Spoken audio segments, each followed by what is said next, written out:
Hey everyone, this is Dreadnought and Archon. Hey guys. We're back from a 2-week vacation to Florida. We were visiting our sister, but we are back and we have some new content of Act 3 Inferno. We've switched up our gear and abilities a little bit. We're a little bit more damage intensive, and we'll talk a little bit about what we're doing differently later. And we also have an announcement of the winner of the gear giveaway from before we went on vacation. We have a little video that we'll throw in the end of this video to see the gear upgrade that our winner Proigi got, and we also have a winner from last week. So last week we weren't here to announce the winner, but we'll throw it on the screen here. The winner of last week was this random series of numbers. I guess he doesn't have an actual name, but 054, you know the rest. You are the winner of last week, so we will be contacting you on YouTube in the next day or two to meet up with you and get you your upgrade. But starting this week, we're going to be doing the gear giveaway a little bit differently, so stick around till the end of the video and we'll tell you what you need to do to be eligible for next week's item.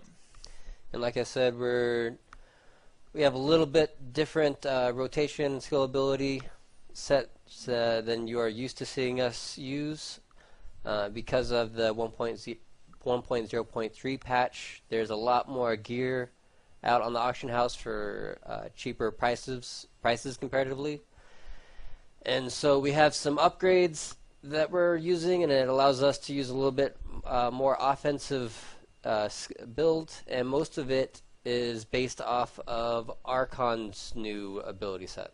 Yeah, so if you guys remembered, before 1.0.3, actually way before, there was this exploit with critical mass, the passive that reduces your cooldowns, so that people were using energy twister like you can see here and getting their cooldowns way down.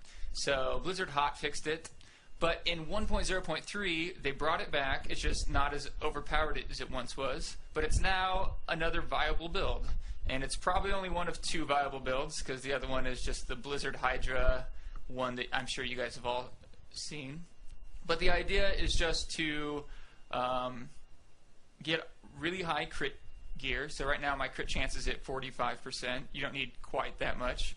And then you have critical mass, so your crits reduce your cooldowns. And then you can use skills like Frost Nova and other high cooldown skills like Archon, and your cooldowns go way down, especially when you're using stuff like Energy Twister, which has a really high attack speed and lets you get a ton of crits.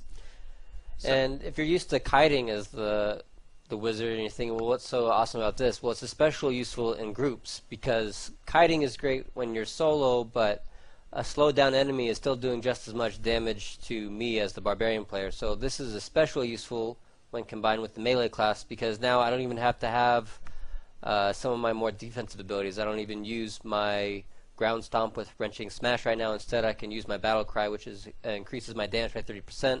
I got rid of my shield, and now I'm dual wielding, and so I can do about twice as much damage now as I used to do because of all of the Frost Novas that are going down, and it's much more useful for me as a melee class than just slowing down enemies. I take a lot less damage because of it. yeah, so if you've seen our previous Inferno videos, you've probably already noticed that we're getting through this much quicker than we used to. We can just dish out a lot more damage. We have to run away a lot less. You can see I actually spend most of my time in Archon when we're not fighting the elite packs, just because with the critical mass cooldown reduction, you can go into Archon pretty much any time you want to. And with Dreadnought up there taking most of the hits, I can just sit back and do a ton of damage. And with the extra crit gear, I've gone from about 24,000 DPS up to about 41,000 unbuffed, which is really nice.